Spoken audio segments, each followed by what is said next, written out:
ଆଜି ଜାଣିବା ଆମେ ଆଜିର ୱେଦର ଅପଡେଟିଂର ବିଷୟରେ। ବଢ଼ିବ ତାପମାତ୍ରା, ଗୁଳୁଗୁଳି ଯୋଗୁଁ ଲୋକ ଅତିଷ୍ଠ। ଭୁବନେଶ୍ୱର ପାଣିପାଗ କେନ୍ଦ୍ର ଅନୁରାଧା ମହାରଣା ରାଜ୍ୟରେ ଗତ 2 ଦିନ ଧରି କାଁ ଭାଁ ସ୍ଥାନରେ ବର୍ଷା ହୋଇଥିବା ବେଳେ ଅଧିକାଂଶ ସ୍ଥାନରେ ତାତି ଓ ଗୁଳୁଗୁଳି ଲୋକଙ୍କୁ ଅତିଷ୍ଠ କରିଛି।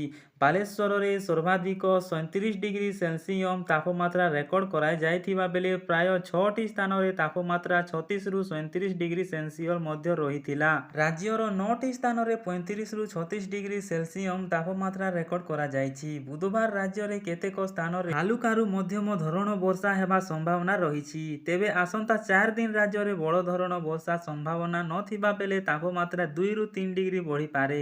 ଏନେଇ ଆଞ୍ଚଳିକ ପାଣିପାଗ ବିଜ୍ଞାନ କେନ୍ଦ୍ରରୁ ନିର୍ଦ୍ଦେଶିକ ମିଳିଛି। ମନୋରମା ମହାନ୍ତି ସୂଚନା ଦେଇଛନ୍ତି। ବାୟୁମଣ୍ଡଳରେ ଯଥେଷ୍ଟ ଆର୍ଦ୍ରତା ଥିବାରୁ ବର୍ତ୍ତମାନ ମୌସୁମୀ ଫେରିବା ପାଇଁ ପାଗ ଅନୁକୂଳ ନଥିବା ସେ କହିଛନ୍ତି। 3 ତାରିଖରେ ମୟୂରଭଞ୍ଜ, କେନ୍ଦୁଝର, ମାଲକାନଗିରି, କୋରାପୁଟ, ନବରଙ୍ଗପୁର, ରାୟଗଡ଼ା, ଅନୁଗୋଳ, ଢେଙ୍କାନାଳ, ଯାଜପୁର ଆଦି ଜିଲ୍ଲାରେ କେତେକ ସ୍ଥାନକୁ ବାଦ୍ ଦେଲେ ରାଜ୍ୟର ଅନ୍ୟ ଅଞ୍ଚଳରେ ପାଗ ପ୍ରାୟ ଶୁଖିଲା ରହିବ।